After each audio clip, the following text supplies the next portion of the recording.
Hi, my name's Phil Moeller. I'm a contributing editor at U.S. News and World Report, and I was a co-author of U.S. News' ebook last year called How to Live to 100. In today's Google Hangout, we have some of the experts who participated in that book, and we want to talk to them about their thoughts about work today and the things that employees can do, especially older persons, that can affect the satisfaction and engagement they get from work and perhaps their longevity as well. Today we're lucky to have three great people with us. Marci Alboher is a vice president at the nonprofit encore.org and the author of the newly released Encore Career Handbook, How to Make a Living and a Difference in the Second Half of Life.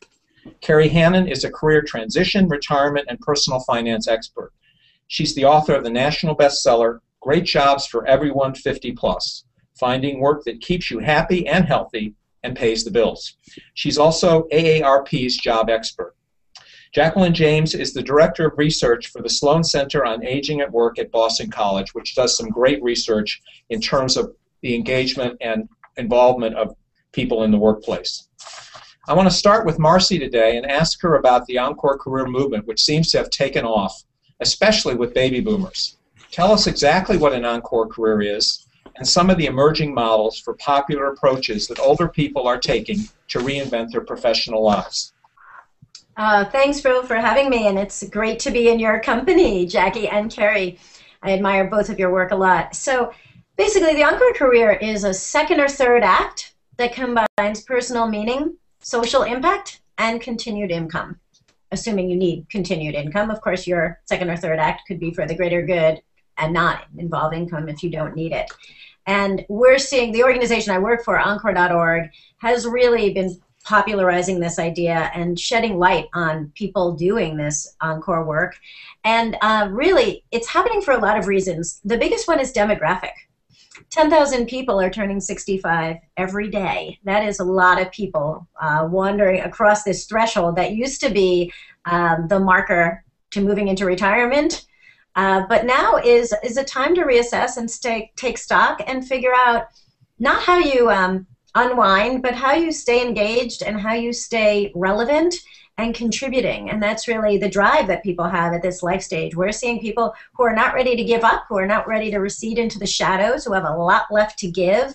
And something kind of hits you at midlife where you want to make sure that if you continue to work, that your work makes a difference in the world, that it matters. There's this thing that happens around this time of life where people find that they're thinking about their legacy. They're thinking about what's going to be left of me when I'm gone.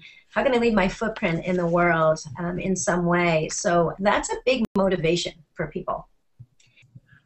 Kerry, I want to move on to you now and ask you to broaden this a little bit because you're an expert on sort of maybe a broader scope of work for older people in terms of the economy and the recovery from the recession.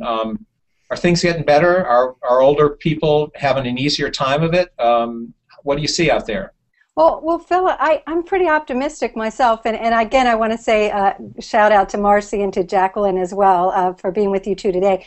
I think there are tremendous opportunities for older, and the word older is always sort of a stumbling block. I like to think of experienced workers over 50 who are in the job market, and it takes a little bit of creativity today and a little bit of chutzpah. You know, I think that boomers aren't very good at bragging on themselves, and so you need to approach the job market with a certain degree of confidence. But I'm seeing opportunities in several big fields. I mean, I see the healthcare field, the healthcare industry in general. You don't need to be a doctor or a nurse. There's lots of opportunities all around the edges there for people. They're patient advocates, they're senior fitness trainers, they're physical therapists, all those sort of things. In addition, I see opportunities in the nonprofit field. I think Marci deals with a lot of this. This whole arena is growing, and the experienced worker is really valued in that area, as well as opportunities in education and also in small business. I mean, we talked a little bit, and Marci was mentioning senior entrepreneurs in this encore entrepreneurship. I think a lot of people, when you reach a certain age, are looking for not working for the man, but they really want to start their own businesses. And so we're seeing a resurgence there, and I love it. I mean, there's a lot of enthusiasm. But it takes some work to get there. And I think we need to be careful to not sugarcoat it. I mean, I'd like to say I have this positive outlook on the job market for experienced workers like myself in this demographic, but you need to do some homework yourself because ageism definitely still exists. So even though you might not know it, the person across the table from you interviewing you actually says, hey, you know, I see their expiration date. So what can you do to make that go away? And I have a couple of quick tips I usually give older workers or experienced workers is one, you need to be physically fit. You absolutely don't need to run a super fast mile, but you need to be vibrant. You need to exude that sort of energy that shows, hey, yeah, I can get this job done. I do have the stamina to do what you need to have done. Number two, you absolutely have to be up to date with technology. It's just non-negotiable today. You have got to be ready and prepared to step into doing whatever the job you're looking for requires in terms of technology.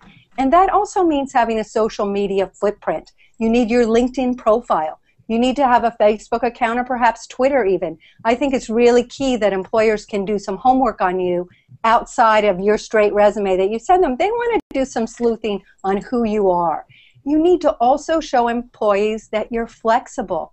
A lot of people look at older workers, experienced workers as being stuck in their ways, as this is how I've always done it and I'm not going to change it. You have to indicate to them that you are flexible, that you're willing to try new ways of doing things. And the final thing I tell folks approaching this job market is be sure that you are straight on board about how you're very enthusiastic about working with someone younger than you, because your boss may very well be younger than you. So be open to it and discuss how you worked very well with younger workers in the past. You enjoy reverse mentoring, like, hey, they can help me with some of the technology I'm still working on. So, you know, work both sides of it. But those are just a couple of quick tips to really shine in this job market.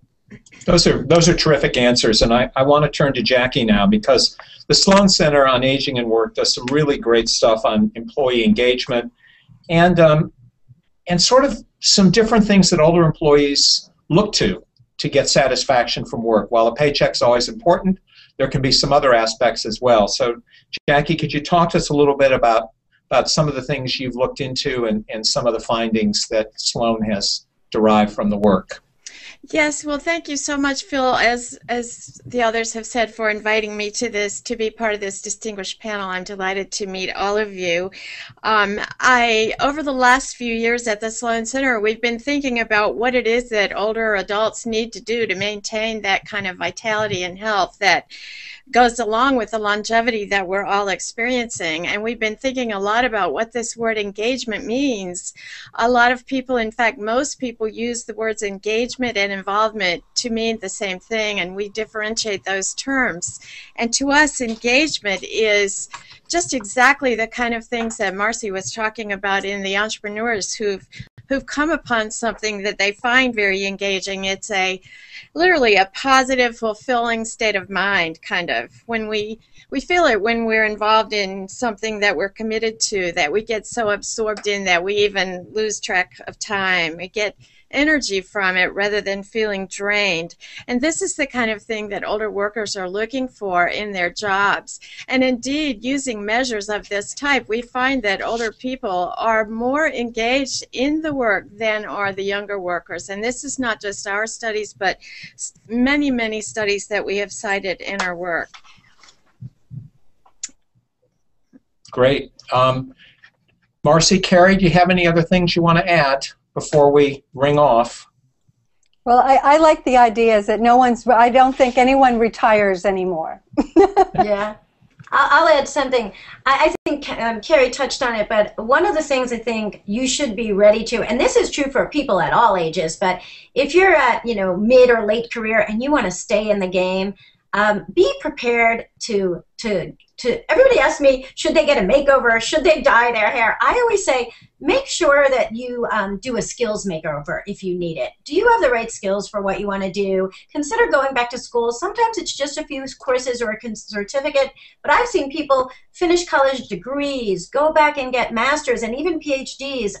The best way to feel current is to get out there and learn something new. And experience and learn on the job learning is just as important. Go in and volunteer, do an internship or a fellowship to really make yourself current That's the best way to really make sure that you're able to contribute and you're in the game because you know what the issues of today are. You know, unfortunately, these Hangouts go by really fast. But the good news is we can do them again later, and I hope we get to meet you guys down the road a bit to do something on this or related topics. And all I can say is thank you so much. It's been a lot of fun, and I really appreciate you making time from your schedules to do this. So we're going to say goodbye for today, and hopefully, again, we can do this at a later date. Thanks so much. Thank you, Thanks, Phil. Phil. What a pleasure.